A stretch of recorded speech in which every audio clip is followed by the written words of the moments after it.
Vipi kama ningekuambia kwamba Ibrahimu aliwahi kumkaribisha Mungu nyumbani kwake bila kutambua kikamilifu ukubwa wa tukio hilo? Ilitokea chini ya joto kali la Mamre.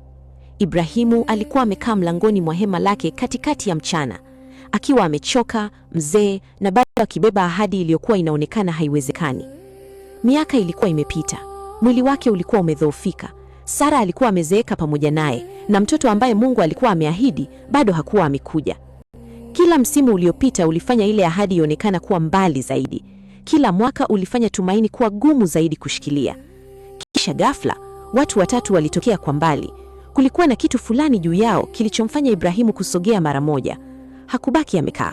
Alikimbia kuwakaribisha, akainama chini kabisa na kuwaomba wakae. Katika wakati huo, kile kilichoonekana kama ukarimu wa kawaida kiligeuka kuwa kitu kitakatifu. Ibrahimu hakuwa tu anakaribisha wasafiri, mbingu ilikuwa imeingia katika ulimwengu wake. Aliharakisha kuingia hemani na kumwambia Sara aandae mkate kutoka unga bora. Alichagua ndama laini kutoka kwenye mifugo yake na akaagiza aandaliwe haraka. Kisha akaleta mtindi, maziwa na nyama mbele ya wageni wake na kusimama karibu nao walipokuwa wakila chini ya kivuli cha miti. Tukio hilo lilionekana la kawaida, lakini lilijaa fumbo. Milele ilikuwa imeketi mezani pamoja na muda. Mungu alikuwa amemtembelea Ibrahimu katikati ya kusubiri kwake. Kisha mmoja wa wageni aliuliza swali lililobadilisha kila kitu. Yuko wapi Sara, mke wako? Sara alikuwa anasikiliza kutoka ndani ya hema. Kisha ikaja ahadi isiyowezekana. Mwaka ujao wakati kama huu, Sara atakuwa na mwana. Sara alicheka moyoni mwake, sio kwa sababu tukio hilo lilikuwa la furaha, bali kwa sababu lilionekana limechelewa mno. Alikuwa ameishi na maumivu ya kukatishwa tamaa kwa miaka mingi sana. Mwili wake ulikuwa umezeeka. Ibrahimu alikuwa mzee. Kwa mtazamo wa kibinadamu, ahadi hiyo haikuwa na maana tena. Ilionekana kubwa mno kwa watu ambao nguvu zao zilikuwa tayari zimeisha. Ilionekana haiwezekani. Lakini kisha zikaja maneno ambayo bado yanatikisa kila moyo uliokata tamaa. Je, kuna jambo lolote lililogumu kwa Bwana? Huo ulikuwa mwanzo wa mabadiliko. Mungu hakuwa anaomba nguvu za kibinadamu. Alikuwa anaonyesha kwamba nguvu za kiungu huanza pale uwezo wa mwanadamu unapoishia. Kicheko cha Sara kilitoka kwenye maumivu, lakini hivi karibuni kingegeuka kuwa sauti ya furaha. Kile ambacho hakuweza kukizalisha kwa juhudi zake, Mungu angekifanya kupitia ahadi. Lakini hadithi haikuishia na ahadi ndani ya hema. Wageni waliposimama na kuelekea upande wa Sodoma, Ibrahimu aliandamana nao. Na hapo tukio hilo likawa la kina zaidi. Mungu alichagua kufunua kile kilichokuwa kinakaribia kutokea. Kilio dhidi ya Sodoma na Gomora kilikuwa kikubwa na hukumu ilikuwa karibu. Yule mtu aliyekuwa amepokea ahadi binafsi muda mfupi uliopita, sasa aliingizwa katika mazungumzo kuhusu haki ya Mungu juu ya miji mizima. Sasa Ibrahimu hakuwa tu mwenyeji, akawa mwombezi. Alisimama mbele za Mungu na kuomba rehema. Vipi kama kungekuwa na watu 50 wenye haki katika mji huo? Vipi kama wangekuwa 40? Vipi kama wangekuwa 30? Vipi kama wangekuwa 20? Vipi kama wangekuwa hata 10 tu? Hatua kwa hatua, Ibrahimu aliendelea kuomba rehema badala ya maangamizi. Hakuwa anabishana kwa kiburi. Alikuwa anaomba kwa msingi wa haki na wema wa Mungu. Alikuwa anauliza kama rehema bado ingeweza kushinda kabla ya hukumu kushuka. Na kwa kila jibu, kitu chenye nguvu kilifunuliwa kuhusu moyo wa Mungu. Hakuwa na haraka ya kuangamiza.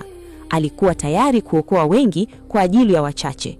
Ibrahimu alikuwa amesimama mbele ya haki ya Mungu, lakini pia alikuwa akishuhudia rehema ya Mungu. Mwisho wa siku hiyo, Ibrahimu alirudi hemani kwake akiwa amebadilika milele. Hakuwa tena tu mtu anayesubiri mtoto. Alikuwa mtu aliyekuwa ameona moyo wa Mungu kwa karibu. Aliona kwamba Mungu hutimiza ahadi zake, husikia maumivu yaliyofichika, na bado huonyesha rehema hata pale ambapo hukumu inastahili.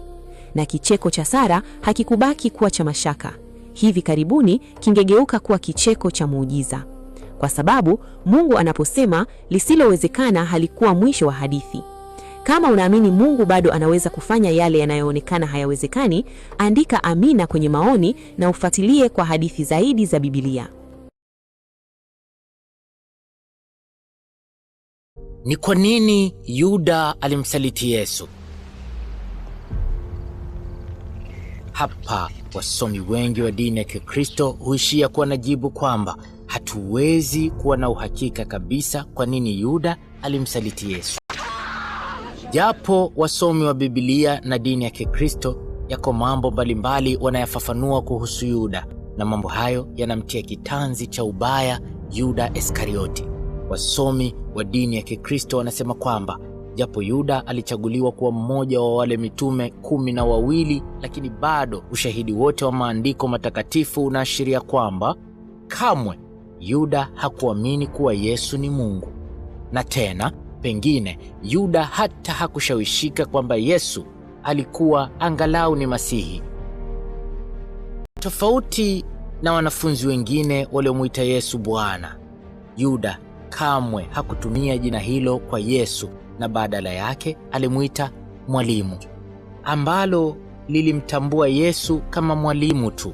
Hii inaashiria Yuda alikuwa na namna yake ya wepesi ya kumtafsiri Yesu. Pili, Yuda si tu alikosa imani katika Kristo, lakini pia alikuwa na uhusiano dhaifu na Yesu hata kabla ya kuitenda dhambi ya kumsaliti.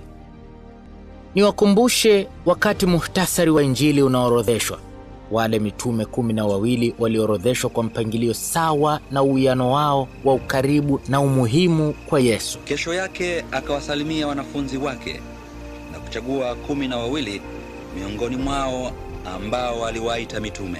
Yuda alitajwa mwisho kabisa kulingana na uhusiano wake dhaifu na Yesu. Na Yuda Iskarioti ambaye baadaye ndiye aliyemsaliti.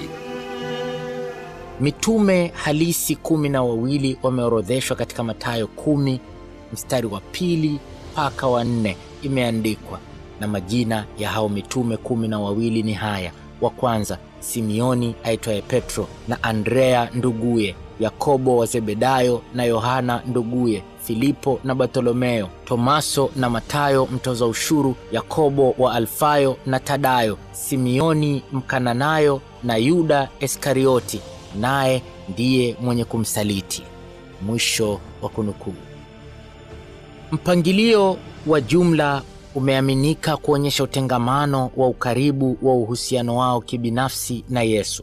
Yuda daima alitajwa mwisho, ambayo inaweza kuonyesha ukosefu wake wa uhusiano binafsi wa ukaribu na Yesu. Na hapo niwakumbushe, miongoni mwa kumbukumbu chache za mazungumzo kati ya Yesu na Yuda inahusisha Yuda kukemewa na Yesu baada ya usemi wake kwa Mariamu uliochochewa na tamaa yake. Yohana sura ya 12 mstari wa 1 mpaka wa 8 imeandikwa, siku 6 kabla ya sikukuu ya Pasaka, Yesu alikwenda mpaka Bethania ambako Lazaro aliyemfufua alikuwa anaishi. Wakamwandalia karamu na Martha akawahudumia. Lazaro alikuwa ni miongoni mwa wageni waliokaa mezani pamoja na Yesu. Kisha Mariamu akachukua chupa yenye manukato ya thamani kubwa, akayamimina miguuni mwa Yesu na kuipangusa kwa nywele zake. Nyumba nzima ikajaa harufu ya manukato. Ndipo Yuda Iskarioti, mmoja wa wanafunzi ambaye baadaye akamsaliti Yesu, akasema, kwa nini manukato haya hayakuuzwa zikapatikana fedha nyingi wapewe masikini?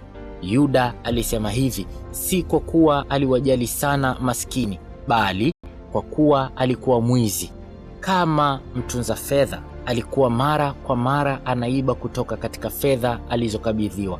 Yesu akamjibu, msimsumbue, mwacheni ayaweke manukato hayo kwa ajili ya siku ya kifo changu. Maskini wapo pamoja nanyi siku zote, ila hamtakuwa nami siku zote.